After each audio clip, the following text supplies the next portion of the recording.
নবীজি সাল্লাল্লাহু আলাইহি সাল্লাম যখন ইসরাফিল সিংহা ফু দিবে, দ্বিতীয় ফু, সবাইকে যখন হাসরের ময়দানে উঠানো হবে, তখন প্রথম উঠানো হবে আমাদের নবীকে।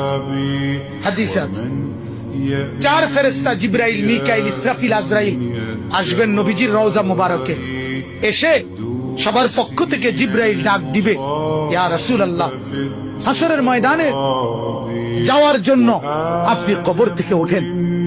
হাদিসে আছে আল্লাহর নবী সাল্লাল্লাহু আলাইহি সাল্লাম কবর থেকে চোখ মেলবেন আর উঠে দাঁড়াইতেই কপালের বালু মুছতে মুছতে তাকাইয়েই বলবেন প্রথম কথা, জিবরাইল, তোমরা শুধু 4 জন ফেরেশতাই আসলা আমাকে নেওয়ার জন্য, আমার উম্মত আসে নাই। আমার উম্মত কোথায়? আমার উম্মতের হালাত, আমার উম্মত কি আমার বর্তমানে জাহান্নামে চলে গেল নাকি?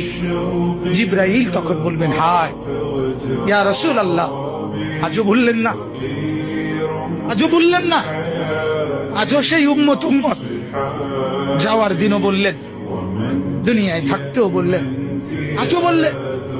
আপনার উম্মতের এখনো উঠেই নাই, এখনো তো কবর থেকে কেউ তুলে নাই, আপনাকে তুলেই বাকিদেরকে উঠানো হবে। আল্লাহ নবী বললেন, তাইলে চলো, তাইলে ঠিক আছে, চলো হাসরের মাঠে যাবেন। সমস্ত নবী আদম থেকে ঈসা এবং উনাদের উম্মত কিয়ামত পর্যন্ত, আমি সংক্ষেপে বলতেছি, সমস্ত নবীর উম্মত, নবীরা শুধু এক কথা বলবেন হাসরের ময়দানে, ইয়া রব্বি নাফসি নাফসি, ইয়া রব্বি নাফসি নাফসি, আয় আল্লাহ আমাকে বাঁচান, আমাকে বাঁচান। সমস্ত ফেরেশতারাও বলবে, আল্লাহ আমাকে বাঁচান। সমস্ত জিন বলবে, আল্লাহ আমাকে বাঁচান। পুরা হাসরের মাঠে একই শব্দ, আল্লাহ আমাকে বাঁচান, আমাকে বাঁচান।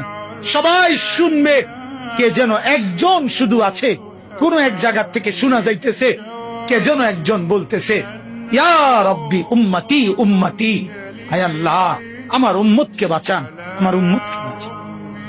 তিনি মুহাম্মদুর রাসূলুল্লাহ সাল্লাল্লাহু আলাইহি ওয়াসাল্লাম।